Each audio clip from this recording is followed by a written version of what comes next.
Welcome once again to another edition of Religion and Politics, where we try to connect the disconnected. We want to stop the bleeding. Right now, we're focusing on this important topic of church hurt. See, one of the things that really gets to me is the fact that time after time, as I go back and I talk to people who have had some negative experience with the church or who has walked away from the church, one of the things that I usually find out is that the reason why they have walked away, the reason why they do not want to come back, the reason why they have given up on church is because of various ways that they have been hurt.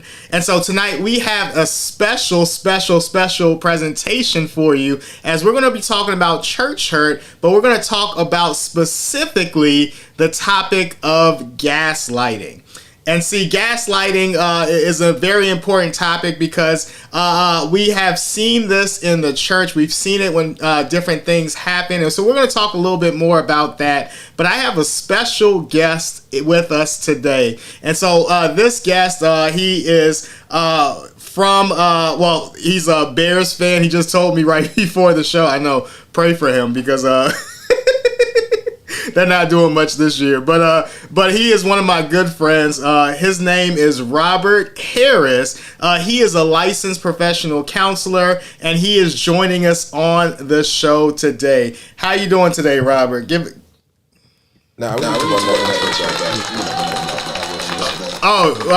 tweet right like that. First of all, this year. Each year NFL is bringing man, I appreciate you bringing me on my line and talking about this topic. It's great to hear, and I love what you're doing. I love the fact that you're trying to put this out there, right? You talk about people who feel that they haven't been talked about the right way for a long time. Connect people that need to be connected. So I love it. Excellent. Well, we got a special treat for the folks today. So me and you, basically, this conversation started because I had put out a post on social media that had talked about a form of gaslighting. And so we started exchanging on that post, but then I called you and we started to have a conversation, and we felt that this was such an important topic to speak about, to talk about, and to kind of just highlight in this episode. And so since you are the professional, right, can you give the viewers an idea of what gaslighting actually is? And I appreciate you doing that. So about gaslighting, it's a type of manipulation. It's a form of emotional manipulation. And what's crazy about gaslighting kind of falls in that bucket of things that, like, you feel but you can't always speak to. So for people of color, it's probably synonymous with like a microaggression, where for years before the term came out, you're like, yeah, that didn't feel right. That didn't feel right, but you couldn't quite put your finger on it. It falls into that camp. And so gaslighting is that thing that people do where they make you feel like what you're feeling isn't accurate, or make you think that what you're thinking isn't accurate. It's the kind of way where you walk away feeling like, am I crazy? Am I not right? Is something off? And it's usually done to maintain power. It can often be done through lies. It can often be done through in other subtle ways, but that's really it, right? It's the making someone feel like whatever it is that they feel, whatever it is that their perspective is on a particular thing just isn't right. But as it relates to their experience, me emphasize that for everyone out there, while it's their experience, but they make you feel like your experience, the way you came about it, the way you connect to it, the way you understand it to be, is wrong. And they make you feel like you're not remembering it correctly. You're not bringing it to mind the right way. You're not handling it the right way. And so at the end of the day, you walk away kind of feeling confused and feeling like maybe that wasn't right. And then that's when you've been gaslit right there. That was an excellent definition. It's a good thing that you did it and I didn't, because I would not have been able to communicate that as clearly. And as I was hearing you speak, one of the things that is a component of gaslighting is, invalidating, making you feel like, something's wrong with you, right? You might have a valid concern. You might have something that you're trying to bring to the other person's attention. And when you leave them, you came in certain that you had something to share, but you leave kind of second guessing yourself, kind of, not understanding like what just happened. Was I in the wrong? Doubting yourself. And so, as I hear that definition, let me play this video for you, because when I saw this video, it triggered me, and I hope it doesn't trigger anybody in the audience tonight. But we want to talk about some of the ways that we see gaslighting in the church. And so let's take a look at this video real quick. Well, the church, the church hurt me. Wrong. The church did not hurt you. The church saved you. Ooh, I got a little patty cake from all the church hurt people. Sin hurt you. I said sin. Somebody gossiped. That wasn't the church. That was sin. Somebody said something dirty about you. Come on. That wasn't the church. That was sin. The church found you on your worst day, when you were addicted to crack, when you were messed up in money, when you were addicted to and afflicted, and they reached down when they did. Come on. When you didn't have a dollar and they paid your rent and they helped you along. That's the church. And so, I saw this video, and I was slightly triggered, to be honest. Just dealing with a lot of people that I know that have dealt with some serious traumas in a church setting. And so I'm just curious, what are your thoughts on that? Was that gaslighting? How would you describe that preaching from this preacher that was on the video? I would use the word preaching very loosely. I'll start there. I'm keeping it up. And secondly, I don't know about everybody else, but this is where I knew I was starting to be lit. Wrong. When you just wrong, right? Like, I tell you how I feel, and you hit me with a wrong right out the gate. Like, how can what I be feeling be wrong? And then he pivots to do what I think some manipulators at large do, right? Which is to mix in this idea of truth to confuse you. Sin, it hurts you. Yes, that's accurate, sir. It is accurate that sin has hurt me like everyone else. Sin has run rampant. From a Christian belief, from a Christian standpoint, those who believe in the Bible and God know that sin is at the root of everything. And yet I can say, get thee behind me, Satan, because you said the words. Right? You did the thing. In the example, what really stood out to me is the idea of like, no, church is what found you when you were addicted to drugs. Yes. And they still talked about me. Right? Church is what paid your rent. Yes. And they still made me feel wrong for having to come to them. Like it was that contradiction inherently that was in there that made me feel like, that made me feel that fit the definition of gaslighting and like pulpit gaslighting, right? If we can get some thesis writers out there, I'm sure there's a specific type of gaslighting that comes from the pulpit, that comes from certain positions. And I definitely think this was a high form of it, man, of speaking. I don't even want to say he was preaching, man. I think he was just talking.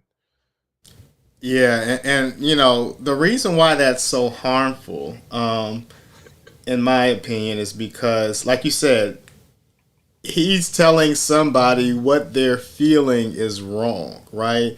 Without even, it seems like a dismissal for things that actually, my wife does a lot of trauma work. So she has things that she calls big T trauma, little T trauma, right? And so, for someone who has any type of trauma, but let's say it's big T trauma, like, so something like, they were raped in church, right? Or they were, something to that magnitude. For them to be like, yo, I was hurt by the church. And then for a speaker, right? Because we're not using preacher, but a speaker to come up and say, wrong, your church saved you, the church. It's just such a lack of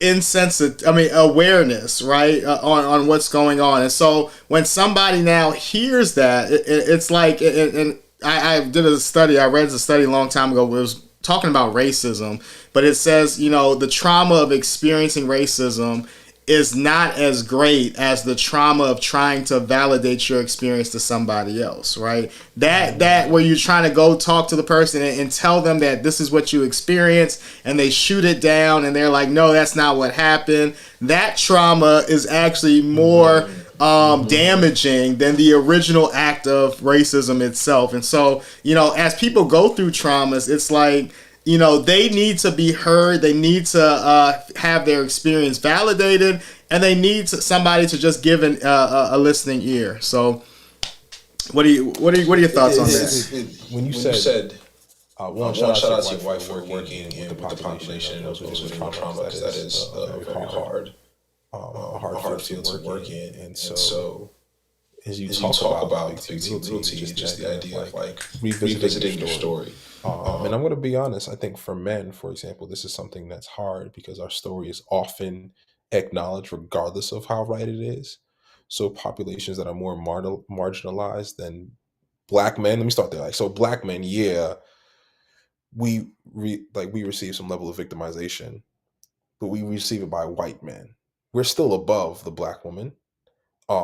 We're still above the woman in general at times, right? And we're still above those who are part of even the further marginalized community, like the LGBTQ community, and then those of color in that community. And so I say all that to say is like, because if I tell my story, people are likely to believe it. But if something happens to me, right, and what happened to me is, right, it's sickening to my core, and then I go to tell you, and you question whether it happened or not, that's going to feel some type of way, right? And this is why I go back to, like I said, it's like a microaggression, right? It's a thing that you feel it hit you, but you kind of like, nah, maybe that was me. Maybe that was me. And it's like, no, like, well, yes, and it was you because you felt it, and it was them for invalidating that experience. Because at the root of this, and this is my end message before we even get there, no one can take away your story. Like, your experience is true for you, period. They may not be the whole truth, which as a counselor, I'm always apt to say, like, it may not be the whole truth. And it doesn't change the fact that it's still true for you. How you experienced it, how you felt it, how you came about it is all true for you. And when a gaslighter comes on, they actually make you want to move away from that position. And to hear about that, like, that's what hurts, man. That's what sucks. And how many people while they in a church have had to do that, right? Have had to tell some elder, some pastor who, I'll start off with the well-meaning, because they're just disconnected. Like, this is what I experienced in church. Oh yeah, no, like that can't be the case, right? Why can't it be? Like, I just want to, in a way, I just want to say, like, I'm sorry, but it's like nice to hear that there's a word for it. There's a people out there who's noticing it and seeing it and speaking out against it, because it's not cool, man. It's not cool. Yeah, I mean, it definitely isn't cool.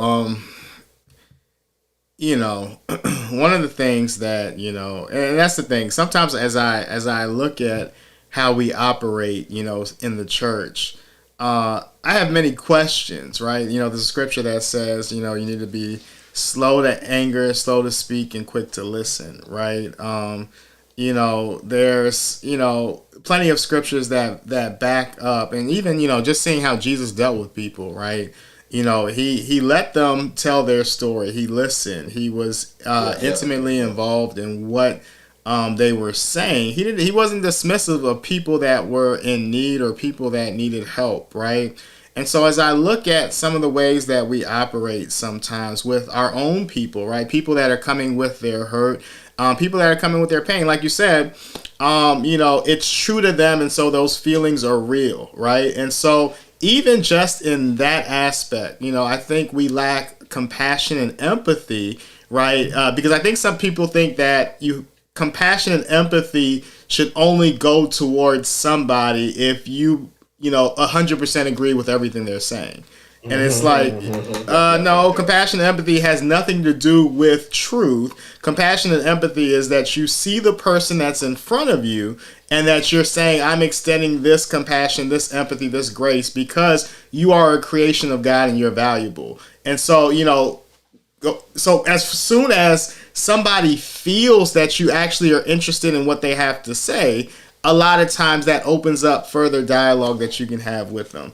I saw you about to say something. Yeah, man, because you touched on something that I think makes this even challenging because in my exploration in trying to display grace and mercy and understanding, I think about I think there's a distinction between those who gaslight and then and with intention, right? With intention to hurt, harm, manipulate, control, have power. And then I think there's this other group that makes it even worse for those who aren't intentionally doing it. And that's the part that kind of gets me sometimes, right? There are people that aren't intentionally doing it. And what does that mean? How do we handle that? And you describe something about empathy and compassion. And the problem or the challenge with empathy and compassion, Wale, is that you need to be able to connect to something in your own story in order to display it. I gotta be honest. Like it's something that we all can do. We all can display empathy. We all can display compassion. But if you can't connect to something in your own story, it's gonna be hard for you to do. And so that's the worst part about those that gaslight, because it's like the disconnect is exacerbated because now you don't like connect with my story. And now you make it seem like my story is that much more harder to connect with because you've never experienced it. So it's like, I might be the only one in the world that's done this. And so I was like, oh, dang, maybe I am. And I think that's when the hurt gets so egregious because you know what? If somebody who's intentionally doing it, I can put you in a box, right? Oh, you're a manipulator, you're a harmer, right? Like you're a power hungry power hungry, maybe warmonger or something like that. Like you're a narcissist. But if you're the pastor who's trying to protect the church, right? Who's trying to protect the flock, the ideal, the image, they go to the thing about the NFL, like so about protecting the was the crown they say or the shield, right? Always protecting the shield.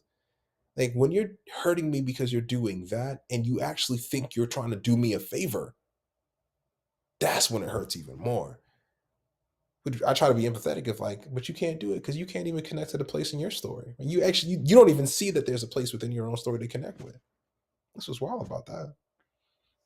Yeah, that was such an excellent point because in order to be able to connect with something in your story, there has to be some level of self awareness, right? And as we go through, the emotional intelligence model, there's a lot of stuff that, if we as a church were more emotionally intelligent, we would actually be able to show more empathy and compassion towards others. And so, yeah, I mean, that was an excellent, excellent, excellent point. And so, as a church, we've seen it over and over again, that people bring stuff and they leave feeling like their story, is they get confused or it wasn't real. And so even and that's in the church setting, but I know that there's also gaslighting that sometimes we see just as individuals. The word gaslighting, I know it triggers some people because a lot of times I hear men talk about, women say he's gaslighting, It's usually used to characterize men. But you had an interesting take, and I just want you to kind of share that with the audience on other forms of gaslighting that we may not be aware of. First of all, I'm ready for all the smoke. Whoever watches this wants to bring in the comments. I'm here for it. We put it out there like that. There's a line that what you eat and all that. So gaslighting is a gender neutral term. It's like any other word, right? It's just meant to describe a thing that people do. And what I have found, Wale, is that I think a lot of men have been gaslit, particularly in intimate relationships. So let me also make this within context, right? So I said it in intimate relationships. I don't mean this in general, right? I'm talking about in intimate relationships. I think men have been gaslit. Let me go even more specific. I think the more emotionally intelligent the man, the more likely he may have been gaslit or could be gaslit in a relationship because of basically the rarity of a man being able to articulate and pinpoint his feelings. So let me give you an example, right? So there's a situation happening between, and I'm totally making this up, by the way. So don't nobody try to come for me in the comments about like, oh, that's your experience. I may have experienced something like this, but I'm making this up. So let's say a man experienced something in the home, right? His partner does something that maybe hurts his feelings or invalidates his own experience, and he decides to say, hey, when you did this is how it made me feel, and tell me if this is not a response that some men have experienced. Like, really? Oh, that's a surprise. Well, I'm glad that you said something. Well, I feel like you're exaggerating because it couldn't have happened like that. No, you're doing that. No, that's not how it is because you rarely talk about how you feel. Like, any of those responses lay the foundation for manipulation, right? They begin to, at least they should encourage the man to go, well, is that how I feel? No, that's what happened, right? And I go so far as to say that sometimes it's intermingled with this idea of now having to emotionally carry your partner because then they're like, well, what you said is how it made me feel. Like, well, okay, you can have feelings in this too, but that's not what we came here for. And so when it starts to get, again, I talk about, gets wrapped up in some bit of truth, then I feel like the man is uncertain about how to respond. And there are a lot of things that we are at fault for in society. True. And it could also be true that we experience some of these hurts much the same like women might. And again, I want to be specific about intimate relationships and this the emotionally intelligent man, or the one journeying to be emotionally intelligent, and how often his feelings may get invalidated or discredited, or manipulated oh so much because, well, it's never been displayed before, or they're not used to it, or it's not said. We talked about this. I think it's on your in your post, right? It's not said the right way, so it gets attacked for tone. Well, if you talk to me like that, this can't be how you feel. I'm sorry. Like, which one do you want? If I speak too calm, well, then I'm too calm. If I get too excited, then I'm too excited. So I got to find this right place in order for you to receive this information. It becomes about everything else but the experience. And the challenge for men is that, yes, men, you may be in a situation prior where you were the perpetrator of a harm. That could be true. You, as a man, may represent a power structure in America that has perpetrated harm. Yes, that is also true. And you could also be in this very specific situation and experiencing gaslighting. And so I think men often struggle with that guilt, Wale, of knowing that as a man, they may represent this harm perpetuated in society, and yet also be experiencing this thing that is doing emotionally harm to them. And I just want to call that out because, like, I know as an emotionally intelligent man, I've been in some places where I'm like, yo, how did I get here? I thought I was talking about my feelings. And now I'm trying to figure out, did I do it wrong? And we need to put a stop to it, man. We need to put a stop to it. It must be stopped. I mean, now you're saying something there because I think, especially in this day and age, I think at first, therapy and emotional intelligence wasn't something that, you would see a lot of times, with men in general, but, black men, right? And I think we're changing, we're turning the page where a lot of black men are going to therapy. A lot of black men are trying to learn how to be healthier or have better relationships with their emotions, right? And so I think, now it's a different breed, right? And so I do think that there's a lot of times that, women just, they have never seen a man be able to express his emotions in a healthy way. And so when it actually happens, it's like they don't know what to do with it, right? They've never experienced that. And so, like you said, there's times where it could be too much or it could be overwhelming or, and so because it's something that I'm not used to, it then can get turned back into my feelings, right? Or, as opposed to trying to really hear and empathize, the feelings of the man. And so, I mean, gaslighting is something that we see. It doesn't matter what race, it doesn't matter what gender, it's all over the place. But it takes that level of emotional intelligence to be aware of yourself, right, in order to hold space for others, and so, excellent. To your point, man, this is why we got to circle back to the church thing. And for me, the bit of tie in here is that I do think there's a separation between those who gaslight intentionally, as potentially character defects, or neurological challenges, whatever, emotional challenges, or whatever. And then there are those who do it as a result of that lack of awareness. And I'll circle back to the church because I think that's the challenge part. I think I say a lot, I can't speak to. I think some church leaders are in their mind trying to do the best that they can. I just think they're protecting the wrong thing, right? The church is a body made up of many cells. Those cells are the people. if we don't protect the cells, then the body can't function appropriately. I think what the church has started to do is just protect the image of the church. So like, well, let's just make sure we look good. And if anyone comes for how we look, then we have to defend against that because it's gonna come off the wrong way. And that's not what it is. And so I find that some leaders are, again, with their best intentions, which can pave the road to hell sometimes, are really just trying to protect the church. Like I think you and I talked about briefly this idea of the conflict that exists both for the perpetrator of gaslighting and the victim when it comes to church. The conflict for, um, excuse me, hold on, Wale, man. My nanny's calling me. This might be important. Hold up. Sorry, bro.